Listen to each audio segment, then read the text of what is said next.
Hello and welcome to the L&D Go Beyond podcast, where we gather workplace learning insights from experts to enable the L&D community go beyond. My name is Amit Garg, and this is episode number 22. Today we have Ramakrishna Rao joining us.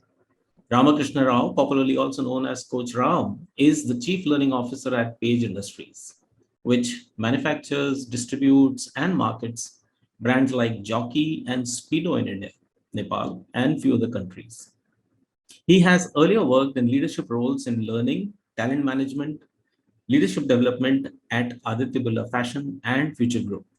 Ram has won several awards for his work from many industry bodies. Ram is also a professional certified coach from International Coaching Federation, specializing in career coaching and leadership development. The topic we'll be discussing with Ram today is strategies for effective learning in retail sales. Coach Ram, very welcome to the podcast. Thank you. Thank you so much, Adit. Lovely to be here.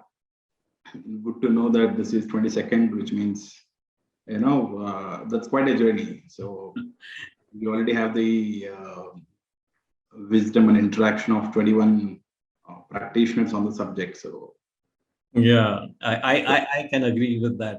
I've had some great experiences talking to experts like you before this one as well. So yeah, I'm looking forward to this. great. Excellent. So Ram, if we can get started, I think for a lot of people who are not from this domain, if we can just understand how retail sales training is different from any other training. There would be other L&D professionals who will be listening to this. What differentiates retail sales training from other forms of training or other types of training? So retail, few things that would sort of set retail training apart is it is very business centric. Very closely linked and integrated with how business operates. It's pretty much you are a significant contributor to the success of the business, right? And the impact is seen instantly. You do a particular training program and then you want to measure effectiveness of it, how much it has made an impact. It's very easy to see. You conduct training program and by end of the day you will see end of the day or the next day you will see a daily sales report and you will know whether you have made an impact or not. So it is very operational, functional, business centric, job oriented, and very highly result oriented. Unlike any other sales training, in retail, the results are there for you to see by the end of next day or next week or by the end of the month. You will see the impact. So in that sense, it's very gratifying. You will know what's working, what's not working, and like I said, there's no room for this training is for skill building and the impact of it you will see after 6 months, etc. It's everything is there for you to see instantly. Excellent. Yeah, I think that stands out as a big difference. If daily sales reports can help us understand what we did yesterday or today morning, that's a very quick feedback loop, especially when it comes to any training measurement.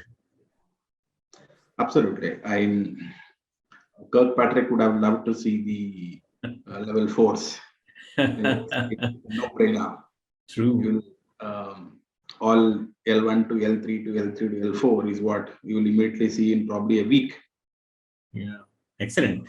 So this would be then, probably there's a lot to learn from the retail sales training, how it is conducted, what is being done. It should apply to a lot of other training areas, not just other sales, but outside of sales as well. So there could be good learning opportunities from what is happening in retail sales, because the tweaking is probably happening much faster, and the model, wherever it is achieving success, is probably a good model of training in general.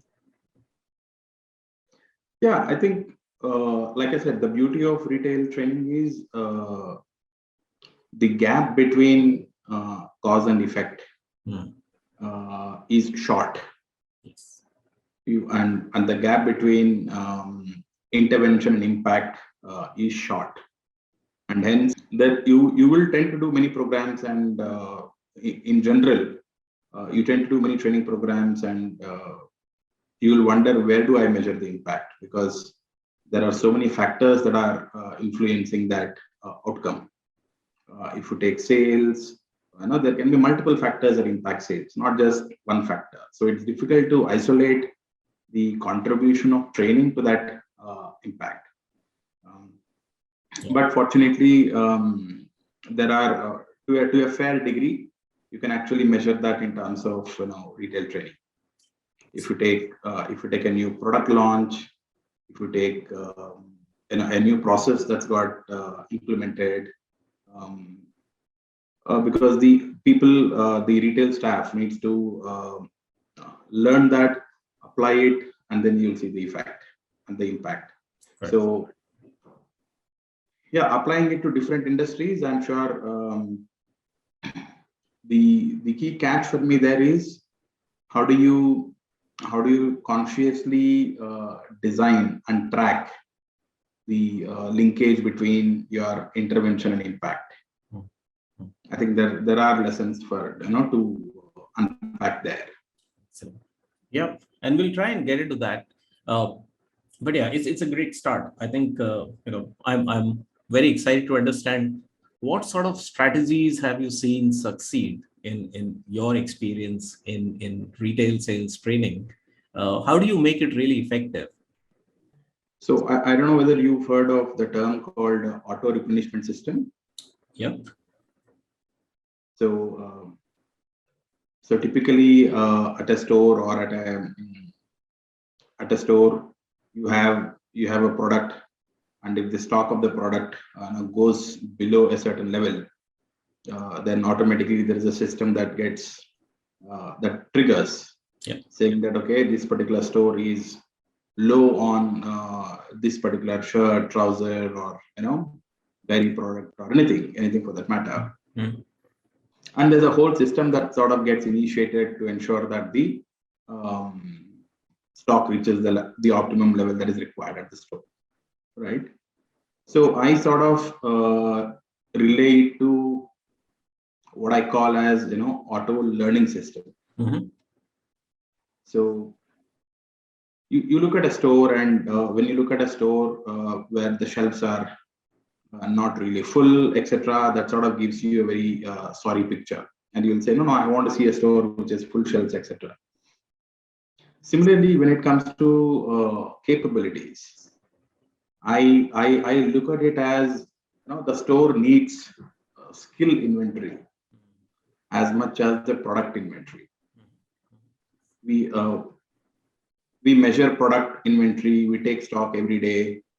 How much is the stock at the opening of the day? How much is the stock at the end of the day? And similarly, we need to take stock of the skill inventory as well.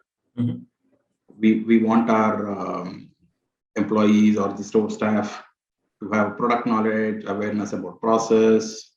There are certain skills around visual merchandising, cashiering, and so on and so forth. Skills which are contextual to the type of retailing that you do, and the skill of customer service, able to engage with customers, upsell, sell higher price products, so on and so forth.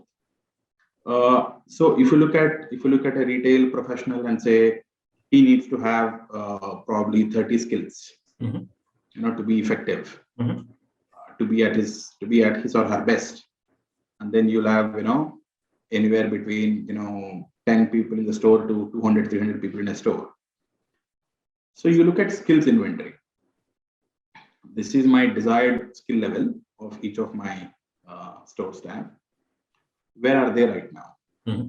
And what is this gap in that skill? And the strategy that I was referring to when you say auto learning system is, it's easy to look at shelf and say, come on, suppose this has capacity to hold 10 products, and I can see only 5 products here. So it's at 50% capacity. Similarly, when you look at skills, you want employees to be at a particular level in terms of the skills.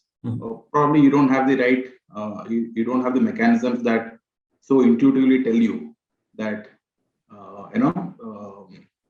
Mr. Raj is low on product knowledge but high on visual merchandising but very good at customer sales. That's a system that we need to evolve, and there are various mechanisms like mystery shopping, and there are different competency models, assessments, etc. But those essentially tell you where the employees stand with respect to their skill set. And a strategy that I have seen work is when you have a mechanism to get input in terms of where is the skill level of the employees across my network. Many retailers have networks of 1,000 stores, 2,000 stores, etc. If we can figure out a mechanism that tells you in which store which employee lacks what skill, and an auto learning system gets triggered, that's where your technology comes into play. There are a lot of mobile first learning management systems which all the employees can get onboarded to, and that particular intervention is that particular skill intervention is imparted and initiated for that particular store and for that particular employee. And this is the system that sort of works well as a well-oiled machine. Excellent. I think there are quite a few things in there to unpack, and I really love the analogy between auto replenishment system and auto skilling system, if you want to call it, or a learning system. You talked about how people can really find the current level of skills like mystery shopping, etc., assessments. How do you do that? You also raised a pertinent challenge, like if you have 1,000 stores and maybe 5,000, 10,000 people in those stores. So how do you constantly do that skill mapping or assessment? What is the mechanism that works best at such large scale? Is it testing that you do regularly through maybe an automated system? Or there's a manager who's observing what people are doing and rating them on a frequent basis? What is it that is working for you? I'll not comment about Page as such, but I'll talk industry at large. There are one system or one method may not be the be all end all solution, because any feedback mechanism, there is a fair amount of subjectivity to it. So the only way you make it objective is by bringing in multiple streams of feedback and looking at it holistically. So you have mystery audit as one form, then you have managers feedback as the other form, and the third form is the employees performance. Employees performance is tracked at an individual level in most of the retailers. You will know how the employee is performing, how many bills is he able to cut in a day, what is the size of the bills he's able to cut. Most of the bills are one item, or is it most of the bills are 4 items. So you have basket size, you have ticket size. So you have your mystery audit, you have your manager's feedback, you have the performance feedback, and these can come together and paint a picture for you in terms of what is the skill set of that particular employee. This is one mechanism. The other mechanism is, why don't we inverse it? Why don't we give the ownership to the employee and say, okay, there is a learning ecosystem that is made available to the employee. The employee knows, and the employee is the person who knows the best what are his or her strengths and areas of improvement against that skill inventory, and then say, okay, whichever is the skill or the competency that you want to build, we have enabled the system for you. why don't you get onto the system and improve your skill? You can do a lot of skill practice. The platform is provided. So the way, if you want it to happen at scale, then one method may not work. And top down as a method has its limitations. I understand. Okay. All right. So you said mystery audits, managers' feedback, their own performance data, which could be, from the bills that they generate, number of items, etc. Excellent. And then, of course, like you mentioned earlier, this should be then linked to some sort of an, automatic learning management system, which is based on the gap that it sees, it can automatically recommend some learning for them. And the other thing that you are also suggesting is let the employees take charge of their learning. Now, in this case, where, I see there are, certain positives because of which employees can take charge, because they would be aware of their performance almost every day, right? In most other roles, people may not get to know about their performance every day in an objective manner. Here, the sales is such a visible, explicit measure of performance every day that they would know that. But would they also know where they stand? So let's say if there are 10 salespeople, retail salespeople in a store, would everybody know how they are doing against others? And how would they get to know which area they need to develop? So I'm talking of two things, transparency of data of everyone. And second, is there a manager who's saying, okay, you need to work on these. Now you go and find a time and place, and when you can do it, we have made the courses available, etc. But I think those two things may still be essential to be provided. Do you think that is how it would work out? See, good or bad, the sales numbers and sales performance is very transparent in nature. Especially if you look at you walk into any mall and you will see about 1,000 retail employees in a mall, average. And everyone would know which store is doing well, which store is having more walk-ins, and who is performing well, who is able to sell more. All that data is pretty much available to everyone. As I'm talking about within a mall, but even within a larger network, that news sort of spreads fast. Addressing to the question that you are addressing pointedly to your question, if I am an employee, I will have a very fair understanding of where I stand in terms of my performance. That's not a tough thing at all.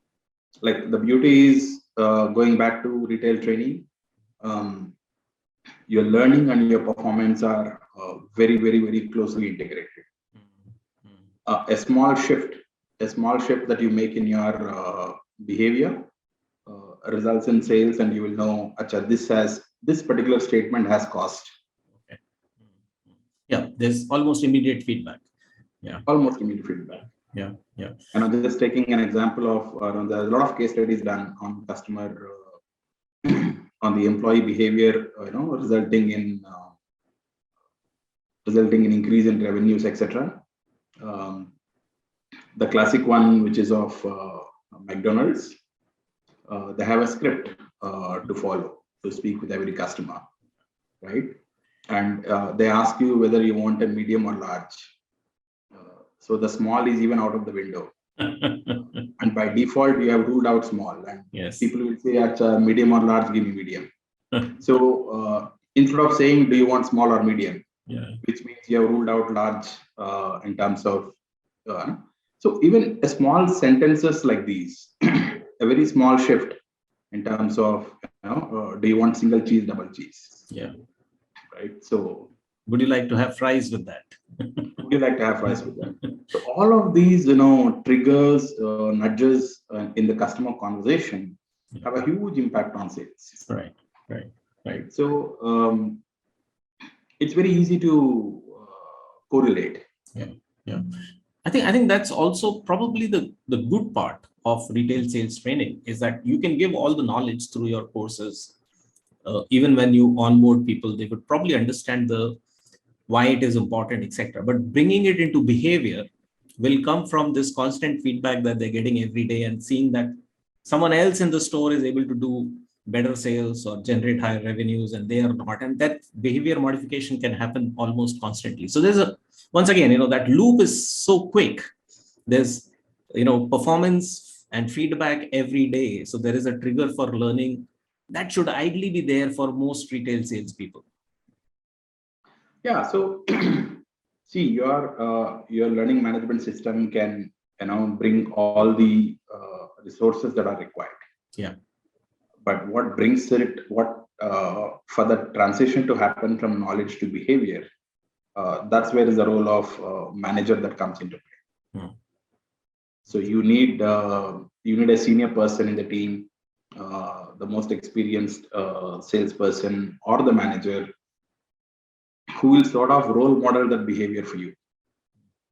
And when you see someone else doing that and getting results, then you attempt it. And when you see some success, then you will get confidence to repeat it, and that's how it becomes your new behavior. Absolutely.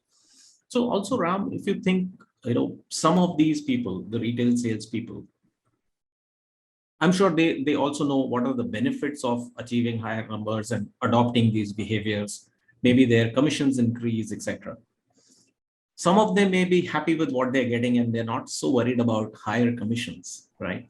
And if the environment is such that you don't want to replace salespeople very often because there's cost to replace as well, is there something that you do differently to motivate those people? One is, of course, role modeling by the manager, but do you do counseling, coaching for those people who may not be inherently really interested? They're not getting very excited by, okay, there are 5 people who are doing very well in the store. I'm getting what I am doing and I'm happy with that, even though I am in the bottom half or bottom 25%. More than money. I think what you are referring to is the drive for achievement, especially this strata of employees who are probably just 5 years after their education or immediately after their education. This is the group that you will see. These are people and the economic backgrounds that they are coming from. And retail is not the most aspirational, role. No one will say, okay, I started a job in this particular store, and that's my achievement. But these people come from very humble backgrounds, not very privileged backgrounds, and hence the drive to achieve is pretty high. And many people come from different states to metros. And these are the first jobs that are accessible for them. So the drive for achievement is naturally very high. And of course, money is a great motivator.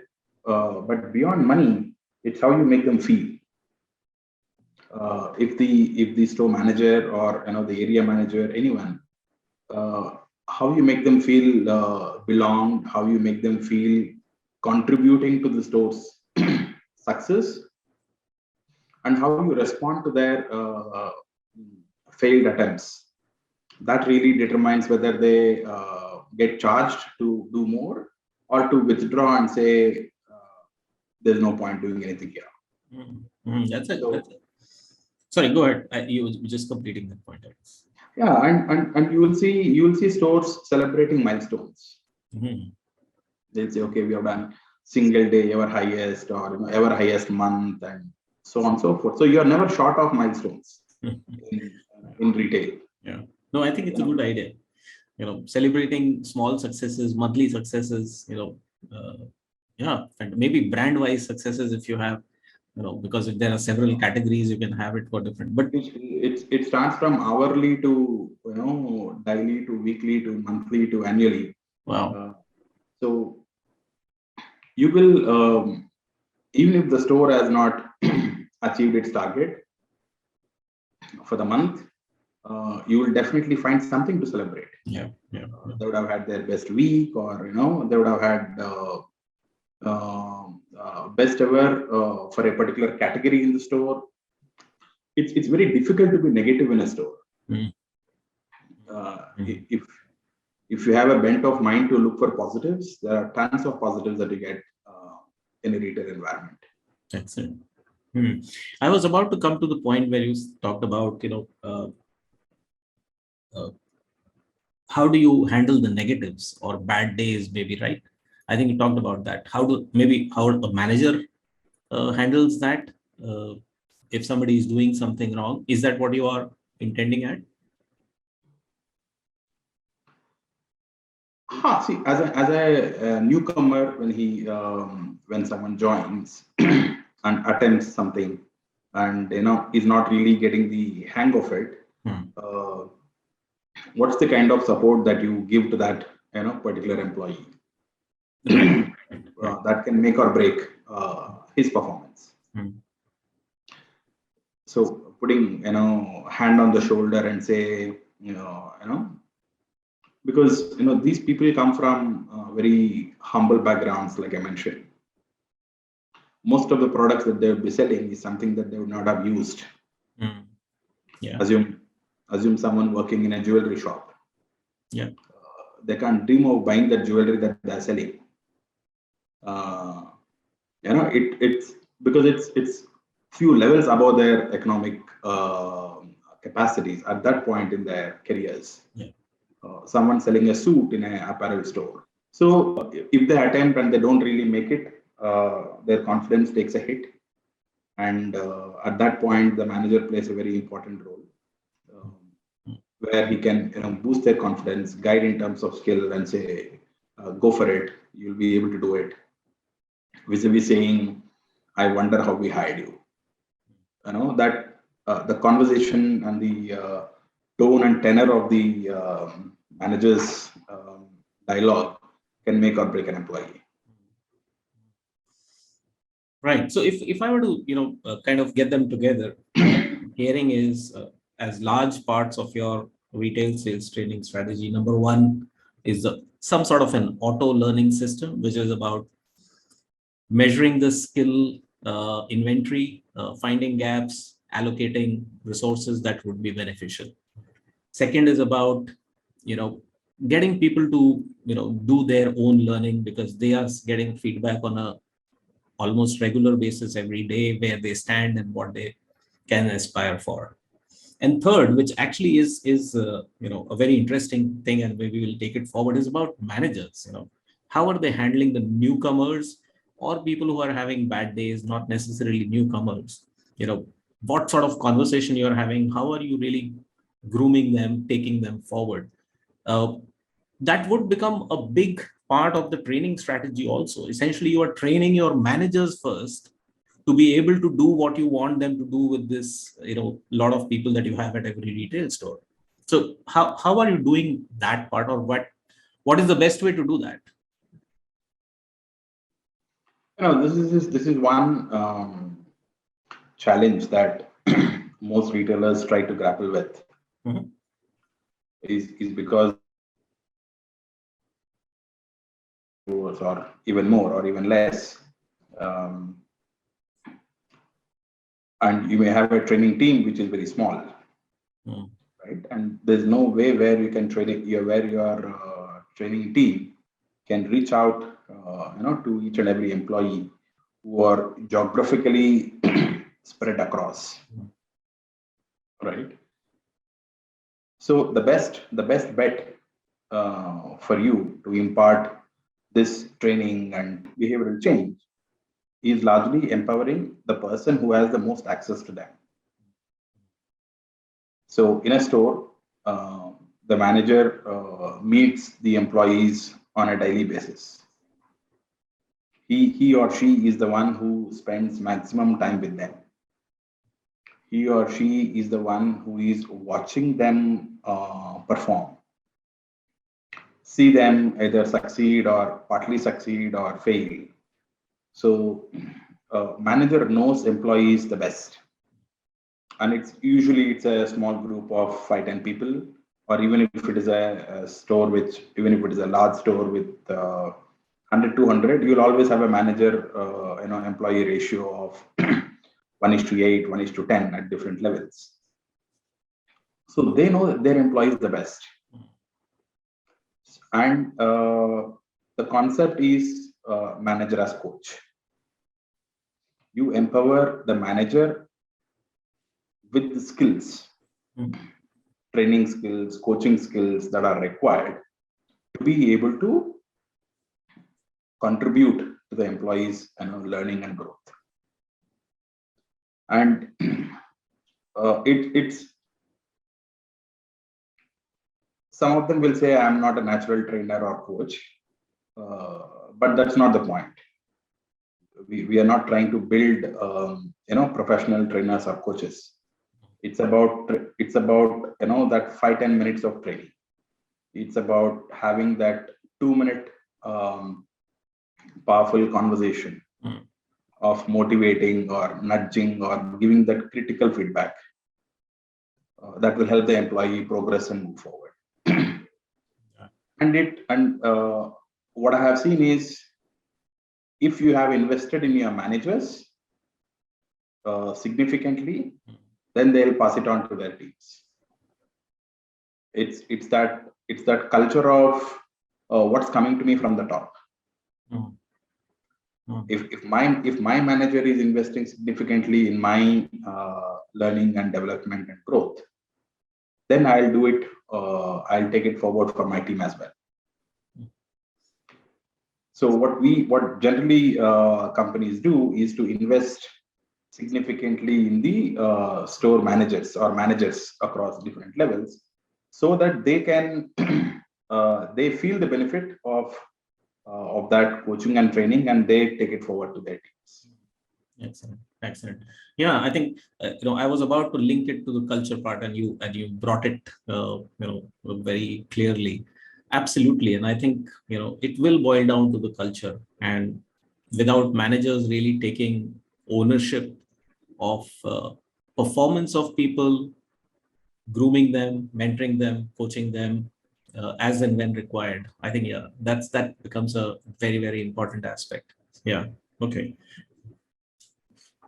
Excellent. If you move to some of the technology bits, retail is a high-paced environment. People are on the retail floor throughout the day. When do they get time to learn? And are you looking at largely only, like you mentioned earlier, mobile first, micro learning kind of interventions, or do you have different types of solutions for different needs here? So retail employees are very busy in seasonality. So there are highs and lows in terms of how busy they are, right? Especially if you look at offline brick and mortar retail, weekends are really choked for them. Yeah. Right. The week, that's when organizations will say that, okay, no leaves on Friday, Saturday, Sunday. Right, because we want everyone to be there, because we'll have high customer inflow, etc. Right. So if you look at Pareto there again, in a week, majority of the sales happens during weekend. Sure. During the week, they have the customer inflow is less, and even during the day, it's your evening, sort of 5 to 9 is your peak hour. During the day, again, your majority of sales happen between 5 and 9 in the evening. So there are pockets of time. There is time. There are pockets of time where employees are not really facing customers. That are doing some backend activities in terms of replenishment, setting up their sections, etc. So they have time on their hands. It's And at the same time, like you said, it's very dynamic because the products keep changing very frequently. In apparel, we keep saying that every season there's a new product, so there are 4 cycles. And coming to fast fashion, there are multiple, even more cycles that happen. Even if you take something like a mobile, the models keep changing, right? So constantly they need to learn about the new products that are entering their shelves. And the best way to learn is on the floor. A lot of learning happens, where a manager gets 3 to 4 people together and does training in these 10-15 minute kind of things. Those are very similar to the huddles that you see in sports. Yeah. That's how training happens. A training program of 1 day, 2 days is just not effective. It doesn't do the job. Yeah. And that's when the manager does the training. The longest you can go is 20-30 minutes. Beyond that, you're talking to a few mannequins and statues. Nothing is going inside. Yeah. But in terms of when they take it up, most of the times when we do these mobile first learning solutions, most of the learning happens while during their commute, when they are on the way to their store, when they are going back. It's learning should happen in the flow of the work, right? Many people, most of the time, when you are traveling in a bus or auto, cycle, whichever, people tend to listen to music. People tend to watch Insta reels. They look at Facebook, browse Facebook, etc. That's when they have the mobile. You have their attention, and if your learning can be on that mobile, then you're making it easy for them to sort of absorb learning. You make it more accessible to them. So most of the learning happens in the flow of work, like 5 minutes, 10 minutes, during their browsing time, during their mobile time, during their self time, so to say. And then it's your job, how interesting you make that learning to be. What I found is if the learning is relevant for me, and if the learning is applicable for me instantly, it can give me the result, then I'm more than happy to take it. Yeah, it's again like just in time, what is required for me. Right. Yeah. So yeah, so the beauty is in how do you make the content relevant? Yeah. How do you make it something which they can apply immediately and get results, and they see the impact in the next day sales report. Excellent. I have two follow-up questions there for you. One, is your data telling you that these people are learning, while they are going back home, or when they are commuting, or when they are taking a break, when the traffic on the retail floor is low? That's, I'm assuming it's coming from whatever backend system you would have on an LMS that's telling you this is when it is happening. It is, and most of the retailers, they don't allow employees to carry their mobiles into the store. Okay. As you enter the store, you are asked to deposit your mobile in a locker, and of course you have the locker key. Yeah. And then when you go out is when you take your phone and go out. So that's done for various reasons, right or wrong. We can debate it forever with no conclusion. Yeah. So they don't have access to their mobiles during the working hours. And if they are completing their courses, when it is getting completed. It is happening outside their working hours, on the commute, or whenever it is. Right. And that's where only the pull mode works. Your push mode doesn't really work. Yeah. So if someone tells you that you need to do this, finish it. If you don't finish it, I'll cut. You'll have a penalty, etc., etc. You'll look fine, but that's a lot of download. Yeah. But essentially no utility. Yeah. Correct. It's like the other day I got a prompt on my mobile. It said there's a memory cleanup app that I have. It has put up a prompt saying, okay, these are the 10 apps that you have not opened in the last 360 days. Do you still want to keep this app?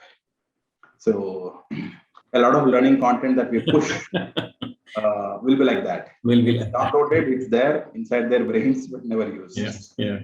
No, absolutely. In fact, if it is happening in a pull mode, I think it's a some sort of a pressure or an incentive to design it well, so people are able to consume it willingly. Like you mentioned, if it is relevant, if it is immediately applicable, I think they will go and probably consume that, because it ultimately affects their performance. Excellent. But it's about creating content that can go viral. Yeah. Okay. Mm-hmm. As in, there are videos that we get as WhatsApp forwards that people share on LinkedIn, Facebook, etc. And many people watch it and it becomes viral. So everyone is investing their 5 minutes, 3 minutes into watching that piece of content.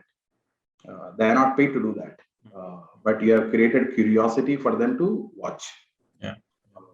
And that's how, and you're consuming. And once you have consumed the content, that has some impact on you. So it's about, okay, every content that you create may not get 1 million likes, but essentially you're creating with that approach in mind. If allowed to forward, will they forward this content at least to their colleagues, saying, Acha, I've seen this, it's very useful, go for it. Yeah, that's a great evaluation parameter for the quality of learning that we are providing, if they are able to refer it to their colleagues at least. Yeah, absolutely.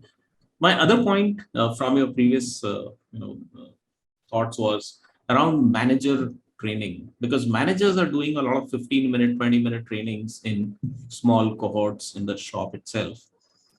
How are you keeping the managers updated with new product launches, everything? Are they going out for some training, or for them there is separate e-learning that comes in and they may have more time at hand to do that? You will have few competencies identified for each roles, and you have 4 to 5 unique roles in a store. So someone who will be doing cashiering, someone who will be doing visual merchandising, or there can be maximum of 4 to 5 different roles, in a particular store. And similarly, even store manager has a few roles, and depending on his roles, there are competencies that are identified for him or her, and training is imparted depending on those particular competencies. So yes, there is a differentiated learning mechanism, and most organizations do it largely in-house. You will have training managers who focus more on the store managers, and store managers take it forward to their store employees. So answering your question, a lot of training happens internally in most of the organizations, and there are some external interventions that do happen, but majority of it is in-house. Excellent. All right. Another area that like you mentioned, there are so many celebration opportunities, whether it is an hour or a week or a day or a month, maybe for a particular brand or style also. Is there a way, or necessarily do retail training gets a little bit of gamified approach in terms of merging performance, right? So you gamify the performance itself, and that can be a big pull towards learning and hence being able to perform better in the next cycle, whether it is a day or a week or a month. Well,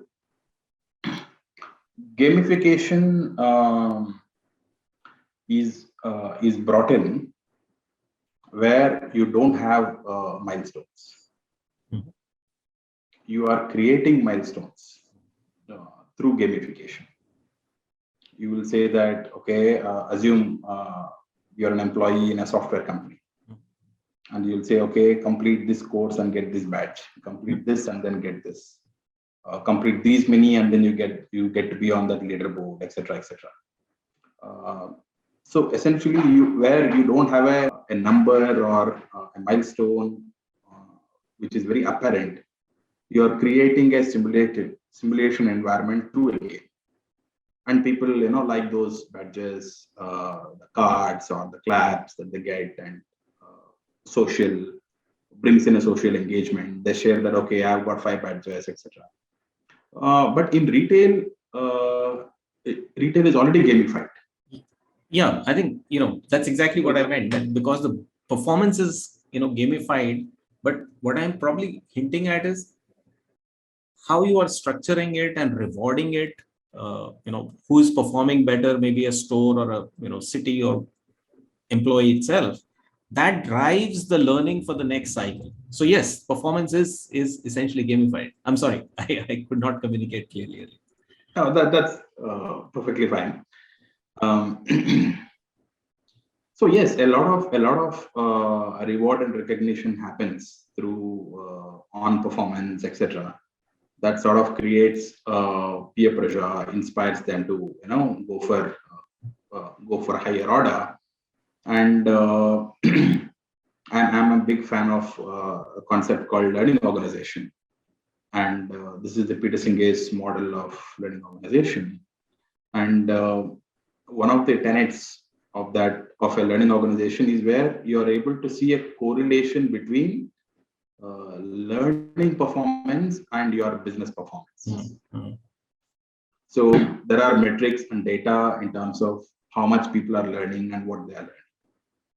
And if you see a correlation between the best store or the best region in business performance, and that has a positive correlation between the best store and the best region in terms of learning performance, then that's the best case that you can have. So and that's when you can say learning is integral to performance. And a belief is there in the system which says, okay, if I need to perform better, then I need to learn more. I learn more and then I perform better. So that sort of linkage, though it seems very obvious, comes alive. Excellent. In fact, that reminds me of one of our retail client in apparel business, who was doing exactly the same, correlating stores where they were having higher learning completions with performance data. And they could see positive correlation between the two over a period of time, not just one data point, but I think over 2 years, they could clearly see that, because correlation, it's very difficult topic. You can see some correlation in a short-term data, but over long-term, maybe it is more meaningful. Yeah, like they say, you can make the numbers tell the story that you want. But if it is over a period of time, then probably that's the fact. Yeah, excellent. Excellent. But one element that I would like to highlight is the peer learning and social learning. That has a lot of potential in retail and to all industries in general. Assume there is a new product that's launched, and there are a few people who are doing really well in terms of selling that particular product, and they talk about they share on a social platform, the learning platform. They share about their best practices, saying these are the questions that customers are asking, this is how I've responded, and this is what has worked for me.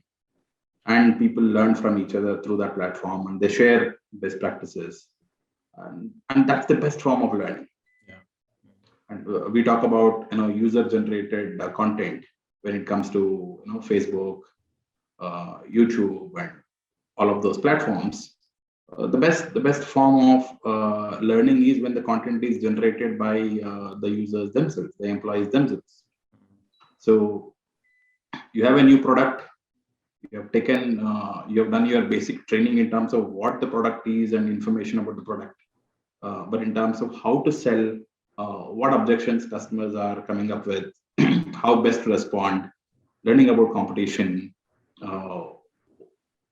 to which product is this getting compared to, what do we have up our sleeve to say that our product is better than others, about the value proposition, about those conversation templates, what is working, what is not working. Peer learning is the best. Yeah. The employee generated content is the best. Yeah. So one of the things that I have understood while talking to our customers about this aspect is, how do you get that uh, group active in social and peer learning? Because usually there is a little bit of hesitancy in putting things out and asking questions, etc. So are there any tips that you can share for people who may have tried this but it has not worked for various reasons? So if you have been successful at getting that moving, how have you done that? I think the concept of influencers work. Okay.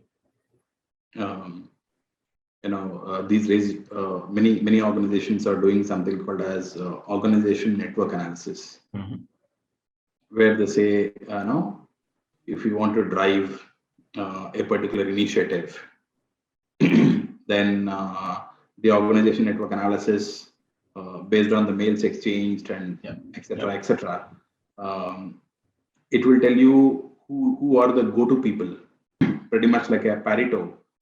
For the go-to people who can communicate that change or influence that change to a larger audience.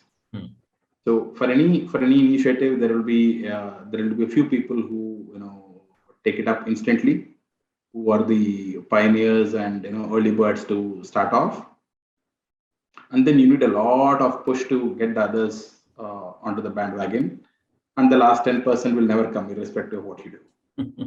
So it's about how do you having a rewards program for your pioneers, early group, early birds, and those influencers, right? And giving them responsibilities of influencing.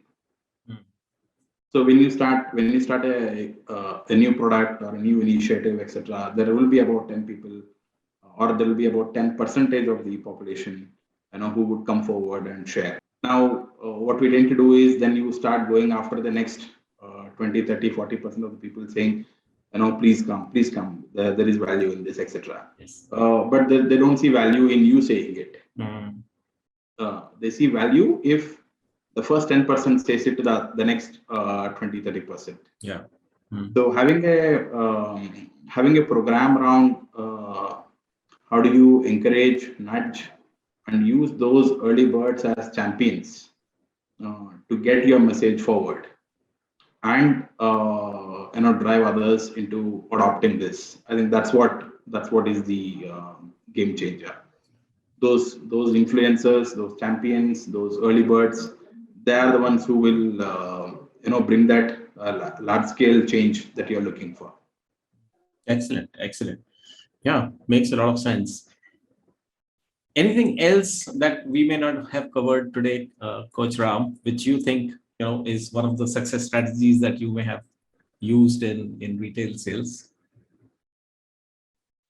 I think we spoke about employees, we spoke about store manager, we haven't spoken about the area managers or the leadership across. I think that's the cultural element that comes in. Whether they believe training is an enabler, or whether they look at training as a additional good to do thing to have, because all companies have, right? The conviction in the leadership on how they see training either as a strategic tool, or they see it more as a statutory requirement that, okay, all companies have training, so we should also have training. And that defines the direction that the organization is taking, and the strategic intent about capability building. Because there are situations where a leader might say that, hey, this quarter is a peak quarter, please don't touch our employees. And there are situations where the leader says that this quarter is the most important quarter, please do whatever support that you can give to my teams and empower them. Right? So it's the way you look at it, whether the leadership sees capability building as a distraction or as the secret formula of success. And that comes from the orientation that they have towards learning being integral to performance. And that will tell you how far or how close that organization is with respect to becoming a learning organization in that sense. I think very important point actually. So that culture has to come right from the top, and and it can influence how people see training, view training, how they are motivated about training. So very, very important. Excellent. Coach Ram, this has been a very insightful chat. Thank you so much for sharing all that goes on in the world of retail sales training. I think our audience would have loved it. There are some very interesting insights that they can take away from here and apply even to non-retail sales training. Fantastic. Thank you once again for doing this. Really appreciate the time. Absolute pleasure, Amit. Great to be connected. I enjoyed the conversation. Looking forward to staying connected. Thank you so much.